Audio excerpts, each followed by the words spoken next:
Welcome to Safe Tech Academy. We are really thrilled to have you here for the session. Yeah, welcome everyone. Today, we are taking a deep dive into the absolute bedrock of the industry, the foundations of construction safety. Right. And the mission for this deep dive is actually pretty specific. As your instructors, we want to move you past just memorizing rules for a test. Because that doesn't actually help in the field. Exactly. We want to get to the why behind these safety systems. From the government oversight right down to the choices you make on a job site every single morning. So let's just unpack this. We really have to start with the big picture. Yeah. When we talk about safety rules in the U.S., the conversation usually starts. And, it ends with OSHA. Right. OSHA was established in 1971 as part of the U.S. Department of Labor. Now, I know most people associate them with fines and guys with clipboards. Absolutely. But their mission is actually very straightforward: to ensure safe and healthy environments for workers. But looking at the source material, there is a specific legal concept at the heart of this that actually simplifies things. The General Duty Clause. Oh, this is critical. The General Duty Clause basically states that every employer has a legal obligation to provide a workplace free from recognized hazards. Hazards that could cause death or serious harm. Right. Spot on. It is the absolute baseline. It stops people from saying, well, there wasn't a specific rule written down for that exact dangerous thing, so I just let it slide. But here is where it gets really interesting. It is not just on the employer, is it? No. And that is a super common misconception. It is a two-way street. Meaning you as the employee have to step up too. Right.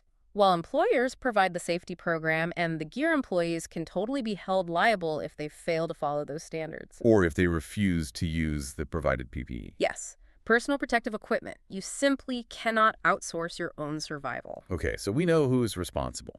Now let's talk about the goal. The source material draws a very sharp line between compliance and best practices. They are very different concepts. Because to me, compliance sounds like you were just doing what you were told. And best practices sounds like corporate buzzwords. So what is the actual difference on a job site? Think of it as a vertical scale. Compliance is the floor. Just the bare minimum. Right. It is meeting the basic OSHA standards required by law strictly to avoid penalties. So compliance is basically a D-, like, hey, I passed the class. That is a great way to put it. You are technically legal, but you have zero margin for error. Best practices, on the other hand, that is the ceiling. That is the actual goal. Using the best available methods and equipment out there. Exactly.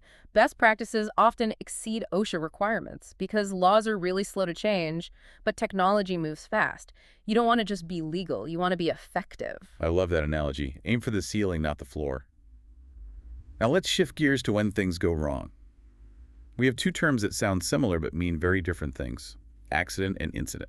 An accident is an event resulting in actual injury or property damage. Something broke or someone got hurt.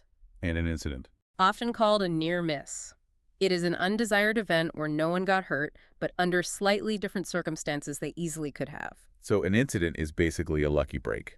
No, I wouldn't say that. An incident is a free lesson. A free lesson? Yeah, it's a wake-up call. If a brick falls and lands 2 inches from your foot, that is an incident. Most site accidents trace back to 4 specific root causes. At-risk behavior, poor planning, lack of training, and failure to recognize hazards. Right. An incident usually signals that one of those 4 is happening right now. You just got lucky with the timing. That last one, failure to recognize hazards, that seems huge. Let's talk about some specific ones mentioned in the material, like confined spaces. Those are tricky. A confined space is an area large enough to work in, but it has limited entry or exit points. And it isn't designed for continuous occupancy. Like a storage tank or an underground tunnel. Right. You need very specific protocols there, because if the air goes bad, you can't just casually walk out. And then there is HAZCOM. Hazard communication. This is the right-to-know standard. It requires labels and safety data sheets, or SDS. It ensures workers actually know about the hazardous materials they are handling. Because you can't be safe if you don't know the recipe of what you are touching. Exactly.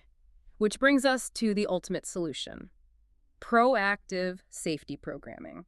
Safety must be incorporated into all phases of the job. It is not a checklist you just do at the end. It involves every employee at every level, from the early planning stage to the final cleanup. Exactly. So to recap our time at Safe Tech Academy today, safety is a mix of regulatory structure from OSHA, understanding the critical difference between a near miss and an accident, and actively recognizing hazards before they become a problem. Which raises an important question for you to take with you today. Go for it. Next time you are on site, ask yourself this. Is your team operating in the zone of compliance, just doing the minimum to not get fined?